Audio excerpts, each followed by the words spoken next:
Duke 390 അങ്ങനെ കൊടുത്തു.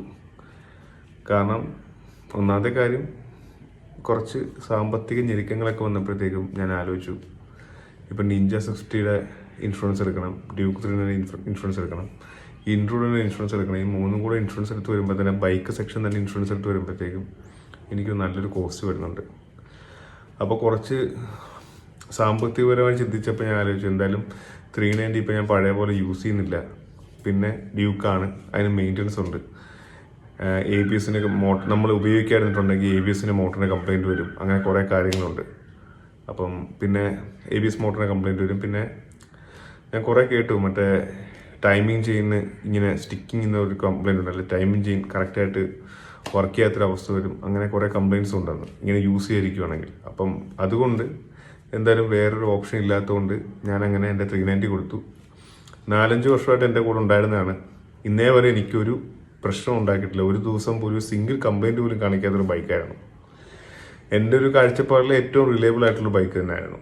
അപ്പോൾ 2-3 പ്രാവശ്യം 2-3 ഇൻസ്റ്റൻസസിൽ ലോങ് ഒക്കെ പോയി നല്ല ഒരു ഹൈ റേഞ്ച് കയറ്റമൊക്കെ കയറി കഴിയുമ്പോഴത്തേക്കും ചിലപ്പം 1-2 പ്രാവശ്യം എനിക്ക് കൂളൻ്റ് അടിച്ച് പുറത്ത് വന്നിട്ടുണ്ട്. ആ എഞ്ചിൻ്റെ സൈഡിൽ നിന്ന് കൂളൻ്റ് ലീക്കായിട്ട് വന്നിട്ടുണ്ട്.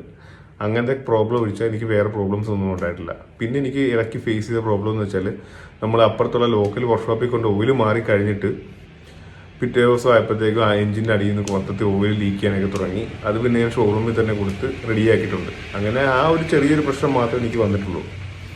വേറെ എനിക്ക് സാമ്പത്തികമായിട്ട് ഒരു പ്രശ്നം ഉണ്ടായിട്ടില്ല. കാരണം എല്ലാ 2 വർഷം കൂടുമ്പോഴേ ഞാൻ അതിൻ്റെ ABSൻ്റെ ഫുള്ള് ബ്രേക്ക് ഫ്ലൂയിഡ് മൊത്തം കളഞ്ഞിട്ട് പുതിയ റീഫിൽ ചെയ്യുമായിരുന്നു. പിന്നെ എല്ലാ 6000 കിലോമീറ്റർ മാക്സിമം ഞാൻ എഞ്ചിൻ ഓയിൽ യൂസ് ചെയ്യത്തുള്ളായിരുന്നു. ഞാൻ എപ്പോഴും എഞ്ചിൻ ഓയിൽ യൂസ് ചെയ്തുകൊണ്ടിരുന്ന എല്ലാം മോട്ടീവുകൾ ഞാൻ ആ പാടെ ഒരു പ്രാവശ്യം ഉപയോഗിച്ചിട്ടുള്ളൂ. ഞാൻ പിന്നെ ഉപയോഗിച്ചിട്ടുള്ളത് GS കാൽടെക്സിൻ്റെ ഓയിലാണ്. പിന്നെ കാസ്ട്രോൾ പവർ 1 സൂപ്പർ ബൈക്കും. ഈ 2 ഓയിലാണ് ഞാൻ യൂസ് ചെയ്യുന്നത്. എനിക്ക് നല്ല ഫീഡ്ബാക്ക് ആയിരുന്നു. പിന്നെ ആദ്യം എടുത്തപ്പം സീറ്റുകളൊക്കെ ഭയങ്കര മരത്തടി പോലെ ആയിരുന്നെങ്കിൽ ഞാനത് കുറച്ച് ജെൽ പാഡിങ് ഒക്കെ കൊടുത്ത് സെറ്റാക്കി എടുത്തായിരുന്നു.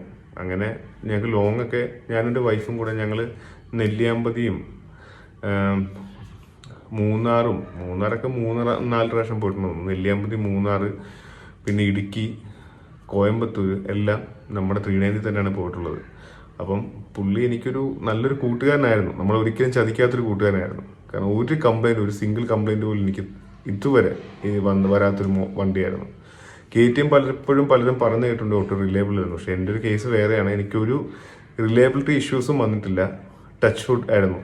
ഒരു കംപ്ലയിൻസും ഇല്ലാത്തൊരു എഞ്ചിനായിരുന്നു, ഒരു വണ്ടിയായിരുന്നു. അതുകൊണ്ട് എന്തായാലും അവനെ കൊടുത്തു. ഇനിയിപ്പം